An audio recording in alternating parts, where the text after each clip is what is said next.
किसी समय मलेच्छ देश में एक जीव हिंसक भील रहा करता था। वह भील जीव हिंसा के निमित्त सदा वनों एवं पहाड़ों के निकट भ्रमण किया करता था तथा अनेक प्रकार की हिंसा और चोर कर्म किया करता था। उसका शरीर पीन एवं काला था। वह हाथों में धनुष धारण करता, काला जामा पहनता तथा हाथ में गोह के चमड़े का मोजा बांधता था। कमर में तरकस रखता था। वह सदा बाघ, चीता, तेंदुआ, खरगोश, रीछ आदि पशुओं को मारकर अपने कुटुंब का भरण पोषण किया करता था। अनेक पक्षियों का भी वह वध कर डालता था। एक दिन इस भील के परिवार वालों ने भील से कहा, हे वंचर, आज कहीं से भी चोरी आदि किसी भी युक्ति से हमें खाने के लिए कुछ भक्ष्य पदार्थ ला कर दो। अपने कुटुंबियों द्वारा इस प्रकार की प्रार्थना सुनकर भील धनुष बाण लेकर मृग हिंसा के लिए जंगल में जाकर शिकार ढूंढने लगा। हे देवी, एक बार चतुर्दशी के दिन वह हाथ में धनुष बाण लेकर गंभीर जंगल में जा पहुंचा। उसने वहां पहुंचकर हिरणों को खोजना प्रारंभ किया। हिरणों की खोज में वह भील इधर उधर की दिशाओं में दौड़ने लगा। बहुत प्रतीक्षा करने पर भी जब कोई वन्य पशु न मिला तो वह निराश हो गया। सूर्यास्त होने पर एक तालाब के निकट वह जा बैठा। उसने निश्चय किया कि आज रात्रि में मैं अवश्य ही इस तालाब में जीव मारूंगा। मन में ऐसा दृढ़ निश्चय करके वह तालाब के निकट स्थित एक बिल्व वृक्ष के नीचे बैठ गया। उस बिल्व वृक्ष के कोटर में एक बहुत विशाल शिवलिंग पड़ा हुआ था। इस व्याध ने अपने दाहिने हाथ से बेल पत्र तोड़कर शिव पर चढ़ा दिया। लिंग पूजा के प्रभाव से कोई भी हिरण उसके हाथ न आ सका। इस प्रकार उस बिल्व वृक्ष के नीचे रात्रि का पहला प्रहर व्यतीत हो गया। इसके बाद उस तालाब के नीचे एक गर्भिणी हिरनी पानी पीने के लिए आई। वह हिरनी चकित दृष्टि से चारों ओर देख रही थी। इसी बीच शिकारी ने भी उसे देख लिया। उसने अपने धनुष पर बाण चढ़ाया और साथ ही बेल पत्र तोड़कर शिवलिंग पर चढ़ा दिया। हिरनी ने भी उस शिकारी को देख लिया। हिरनी ने उस व्याध से कहा, हे महाव्याध, जरा रुक जाइए, तुम मुझे क्यों मार रहे हो? व्याध ने कहा, मेरा परिवार भूख से पीड़ित है। मैं तुम्हारे द्वारा उन सबों की भूख शांत करूंगा। शिव जी ने कहा, हे देवी, एक प्रहर की पूजा के प्रभाव से उस व्याध का चतुर्थांश पाप दूर हो गया। उसने अपने बाणों को थोड़ा समेट लिया और उस हिरनी से कहने लगा, मैंने अनेक जीवों को मारा है, किंतु आज तक किसी वन्य पशु को मनुष्य सा बोलते नहीं सुना। मुझे तुम्हारी बातों से बड़ा कौतूहल हो रहा है। तुम किस वंश में उत्पन्न हुई हो और कहां से आई हो? हिरनी ने उस व्याध से कहा, हे व्याध, मैं पूर्व जन्म में रंभा नामक इंद्रपुरी की अप्सरा थी। अत्यंत सुंदरी होने के कारण मेरे मन में बड़ा गर्व था। मैंने अपनी सुंदरता के बल से महादानव हिरणाक्ष को भी अपना पति बना लिया। मैंने उनके साथ बहुत काल तक भोग किया। दूसरे दिन जब मैं उनके साथ खेल रही थी, तभी शिव जी के सन्मुख तांडव नृत्य प्रारंभ हुआ। मेरे शिव जी के सामने पहुंचते ही शिव जी ने मुझसे पूछा, सच सच बता, तू कहाँ थी? नहीं तो मैं तुम्हें शाप देता हूँ। शाप की बात सुनकर मैंने कहा, हे देव, मैं घर पर एक दानव के साथ विहार कर रही थी। शिव जी मेरे बातों से क्रुद्ध हुए और बोले, तेरा प्रेमी हिरणाक्ष हिरण बनेगा और तू उसकी पत्नी। तुम 12 वर्ष से कुछ अधिक ही सुख से रहित रहेगी और पारस्परिक सुख के कारण ही तुम्हारे शाप का अंत होगा। जिस समय तेरे सामने व्याध आएगा, तब तुम्हें पूर्व जन्म का स्मरण होगा। वहां मेरे लिंग का दर्शन करने से तेरा छुटकारा होगा और तू अपने स्वरूप को प्राप्त हो जाएगी। हिरनी ने उस व्याध से कहा, शिव जी के शाप से मैं इस पृथ्वी पर हिरनी होकर घूम रही हूँ। मैं इस समय गर्भिणी हूँ, अतः मुझे न मारो। इसी रास्ते से एक दूसरी हिरनी आ रही है। तुम उसे मारकर अपने कुटुंब का भरण पोषण करना। मैं प्रसव करने के बाद कल आपके पास आ जाऊंगी। ऐसा मैं शपथ पूर्वक कहती हूँ। शिव जी ने कहा। उस हिरनी की बात से वह व्याध असमंजस में पड़ गया। फिर कुछ सोचकर उससे दूसरे दिन आने का वचन लेकर उसे छोड़ दिया। उस हिरनी ने व्याध के पास पुनः आने के लिए शपथ पूर्वक कहा, हे व्याध, जो द्विजवेद भ्रष्ट होकर संध्योपासन आदि कर्मों से रहित हो, दानी के बीच में विघ्न डालने वाला हो, जो दीपक से दीपक जलाता अथवा पैर से पैर धोता हो, जो अपने स्वामी मित्र बालक ब्राह्मण आदि का वध करता हो, जो सपत्नियों में द्वेष रखता हो, जो कृषक एक ही हल में 3 बैलों को चलाता हो, जो वेद निंदक हो, जो कुटुंब का पालन पोषण न करता हो, जो माता पिता में श्रद्धा न रखता हो, जो पर स्त्री गामी हो, इन सभी पातकों की भागिनी मैं बनूं यदि अपनी प्रतिज्ञा पूरी न करूं। दूसरा प्रहर आने पर व्याध शिव शिव का उच्चारण करता रहा। उसे नींद नहीं आ रही थी। इसी बीच तालाब पर दूसरी हिरनी आई। शिकारी ने उस हिरनी को देखकर भी बेलपत्र चढ़ा दिया। तदंतर उस शिकारी ने धनुष पर बाण चढ़ा लिया। हिरनी ने उस शिकारी से पूछा, हे धनुषधारी, मैं जानना चाहती हूँ कि इस रास्ते से एक गर्भिणी हिरनी आई थी अथवा नहीं, आप सच सच बताएं। शिव जी ने कहा। उस हिरनी की बात सुनकर शिकारी चकित हो गया। उसकी बोली भी पहली हिरनी जैसी ही लगती थी। शिकारी ने कहा कि पहली हिरनी घर चली गई है, अब मैं तुझे मारकर अपनी भूख मिटाऊंगा। हिरनी ने कहा कि मैं इस समय कामातुर हूँ, विरह अनल से तप्त हूँ, तुम मुझे छोड़ दो। इसी रास्ते एक मृग आने वाला है, उसके द्वारा तुम्हारी तृप्ति हो सकेगी। शिव जी ने कहा। उस हिरनी ने भी पहली हिरनी की भांति ही शपथ दिया और वह शिकारी के चुंगल से मुक्त हो गई। वह हिरनी जल पीकर पलायित हो गई। व्याध उसी पेड़ के नीचे बैठा रहा। उसका तीसरा प्रहर भी समाप्त हो गया। उसने बेलपत्र तोड़कर शिव जी पर डाल दिया। इसके अनंतर उस व्याध ने एक विशालाक्ष हिरण देखा। वह अत्यंत हृष्ट पुष्ट और सुडौल आकार वाला था।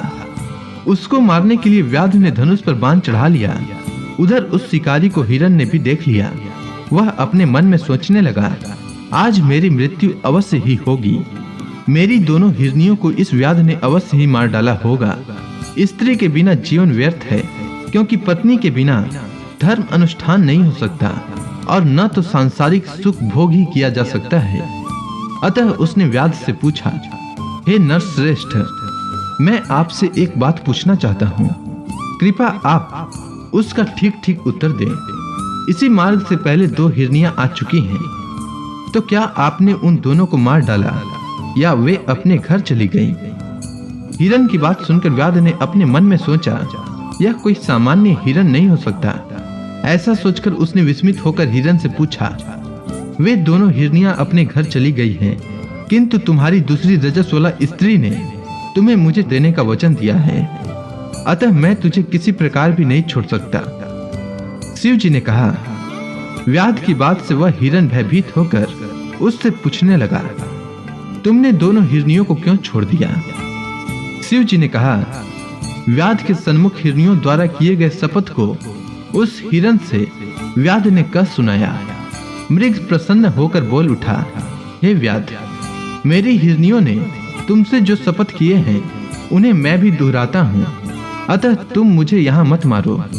मैं अपनी ऋतुमती स्त्री से संभोग कर तुम्हारे घर निसंदेह आ जाऊंगा। शिव जी ने कहा। उस मृग की बात सुनकर व्याध कहने लगा, तू मुझे बातों में फंसाकर धोखा देना चाहता है, अतः मैं तुझे कदापि नहीं छोड़ सकता। उसकी बात सुनकर मृग ने अपनी पत्नियों द्वारा प्रदत्त वचन को व्याध के सन्मुख पुनः दोहराया और कहा कि यदि मैं तुम्हारे पास न आऊं तो मेरा सभी सत्य नष्ट हो जाए। शिव जी ने कहा, अब तक उस व्याध के सभी कुलस नष्ट हो चुके थे, इसीलिए उसने मृग की बातों का विश्वास करके उसे छोड़ दिया। हिरण उस तालाब में जल पीकर जिस रास्ते वहां आया था, पुनः उसी मार्ग से वापस चला गया। उस समय तक प्रातः काल हो चुका था। बिल्व पत्र के नीचे से बाहर निकलते हुए शिकारी ने अनजाने ही बिल्व पत्र तोड़कर शिवलिंग पर डाल दिए। शिव पूजा के प्रभाव से उस शिकारी के संपूर्ण पाप विनष्ट हो चुके थे। भूखा रहने के कारण वह निराशा भरी दृष्टि से चारों ओर देखने लगा। इतने में ही बच्चों सहित वहां दूसरी हिरनी भी आ पहुंची। उसने धनुष पर बाण का संधान किया, किंतु इसी बीच आगंतुक हिरनी बोल उठी, हे धर्मात्मन, बाण मत छोड़ो, अपने धर्म का पालन करो, क्योंकि मैं सभी प्रकार से अवध्य हूँ। शास्त्रों में कहा गया है, सोते हुए राजा को, मैथुन में रथ प्राणी को स्तनपान कर रहे बच्चे को, रोगी को और बच्चों से युक्त हिरनी को नहीं मारना चाहिए। उस हिरनी ने व्याध से कहा कि यदि तुम मुझे मारना ही चाहते हो तो मैं अपने बच्चों को घर पर छोड़ आऊं तब मारना। यदि मैं न आऊं तो उसी पाप की भागनी बनूं जिससे स्त्रियां स्वपति को त्याग कर पर पुरुष में आसक्त होने पर बनती है। शिव जी ने कहा, व्याध से मुक्त होकर वह हिरनी अपने बच्चों को लेकर घर चली गई। इधर व्याध भी अपने घर के लिए तेजी से चल पड़ा। घर पहुंचते ही उसके भूखे बच्चों ने उसे घेर लिया। उसके घर में न तो मांस था न अन्न ही। सभी बच्चे निराश हो गए। शिकारी अपने मन में बार बार उन हिरनियों का ही स्मरण कर रहा था। इतने में ही उसकी पत्नी ने कहा कि तुमने तो आज रात भर व्रत रखकर सभी लोगों को भूखा ही मार डाला। पत्नी की बात सुनकर उस व्याध ने कहा, हे प्रिय, मैं कल रात से भूखा हूँ और मुझे नींद भी नहीं आई। कल रात में जो हिरण और हिरनियां मुझे मिली वे अपनी प्रतिज्ञाबद्ध होने के कारण मेरे यहाँ आएंगी और मैं उनका वध करके परिवार को तृप्त करूंगा। शिव जी ने कहा, हे देवी, वह हिरण व्याध के पंजे से मुक्त होकर अपने हिरनियों के पास चला गया। उसकी एक मृगी ने प्रसव किया, दूसरे ने संभोग की इच्छा प्रकट की और तीसरी ने अपने बच्चों की रक्षा के लिए प्रार्थना की। हिरण ने ऋतुमती मृगी की इच्छा पूर्ण करके कहा, तुम सब यहीं रहकर बालकों की देखभाल करना। अब मैं व्याध के पास जा रहा हूँ क्योंकि मैंने उसे वचन दे रखा है। शिव जी ने कहा, मृग की बातों से उसकी पत्नियां भी साथ चलने का आग्रह करने लगी। वे सब बहुत ही दुखी होकर कह रही थी, पिता भाई पुत्र आदि सभी सीमित वस्तु देते हैं परंतु पति से अपरिमित वस्तु की प्राप्ति होती है। अमित दानी भर्ता वेदे ही, इसीलिए स्त्रियों के लिए पति ही परम गति है। पति के बिना नारी का जीवन सुना है। अतः मैं भी तुम्हारे साथ चलूंगी और साथ ही मरूंगी। शिव जी ने कहा, उस मृग की पत्नियों ने विरह कातर होकर मरने का निश्चय किया। परिवार के शोकावस्था से वह मृग बहुत ही दुखी हुआ। वह सोचने लगा, यदि मैं वचनबद्ध होकर भी व्याध के पास नहीं जाता हूँ तो धर्म का नाश होगा और जाने पर कुटुंब का अंत हो जाएगा। वह द्विधा की स्थिति में पड़ गया। अंत में धैर्य धारण कर उसने व्याध के पास जाना ही उचित समझा। वह व्याध के आश्रम की ओर चल पड़ा। उसके पीछे पीछे उसकी पत्नियों ने भी उसका अनुगमन किया। वहां से अपनी स्त्री पुत्रों को साथ लेकर वह मृग उस भूखे व्याध के पास आ पहुंचा। मृग ने व्याध से कहा, हे व्याध, पहले तुम मुझे मारो, तत्पश्चात इन सभी को। तुम्हारे बाणों से मरकर आज हम लोग स्वर्ग को जाएंगे और तुम्हें किसी प्रकार का पाप भी नहीं लगेगा। मृग की बातों से उस व्याध के मन का अज्ञान दूर हो गया। वह बोला, हे मृग, तुम अपने घर लौट जाओ। तुम्हारी सत्यता से मैं अत्यंत प्रसन्न हूँ। मुझे मांस नहीं चाहिए। तुम मेरे बंधु, गुरु और मित्र हो। मैंने आज से अहिंसा का व्रत ले लिया है और अपने हिंसक शस्त्रों को तोड़कर फेंक दिया है। अतः अब तुम निर्भय होकर लौट जाओ। शिव जी ने कहा। इतना कहकर शिकारी ने धनुष बाण तोड़ डाले और मृग की प्रदक्षिणा करके उसे नमस्कार किया। स्वर्ग से पुष्प वृष्टि होने लगी। इतने में एक देवदूत सुंदर विमान लेकर स्वर्ग से आ उपस्थित हुआ। उसने शिकारी से कहा, हे महाव्याध, इस विमान में बैठकर सदेह स्वर्ग को चलो। शिवरात्रि के प्रभाव से तुम्हारे सभी पाप नष्ट हो चुके हैं। शिवरात्रि के दिन तुमने अनजाने में ही उपवास और जागरण द्वारा शिव जी की पूजा कर डाली। हे धर्मात्मन, तुम्हारी इसी नाम से नक्षत्र मंडल में अस्थायी निवास होगा। इसके बाद उसने उस मृग को संबोधित करके कहा, हे मृग, तुम अपनी स्त्री और पुत्रों के साथ इस विमान में बैठकर स्वर्गारोहण करो। अपनी तीनों भार्याओं सहित नक्षत्र पद प्राप्त करो। तुम्हारे नाम से ही वह नक्षत्र प्रसिद्ध होगा। शिव जी ने कहा। इतना सुनकर वे सभी विमान में बैठकर नक्षत्र लोक गए। आगे दो हिरनियां, पीछे हिरण। इन तीनों ताराओं से युक्त मृग शीर्ष नक्षत्र हैं। यह नक्षत्र आज भी आकाश में दृष्टि गोचर होता है। इसकी पीठ पर आर्द्रा नामक दूसरा नक्षत्र लगा है। शिव जी ने कहा, हे पार्वती, मैंने ऐसे महत्वपूर्ण शिवरात्रि व्रत का तुमसे वर्णन किया। यह व्रत शिवलोक की प्राप्ति कराने वाला है। इस व्रत के समान पाप नाशक और मोक्षदायक दूसरा व्रत नहीं है। तो इसी के साथ महाशिवरात्रि व्रत की कथा समाप्त होती है।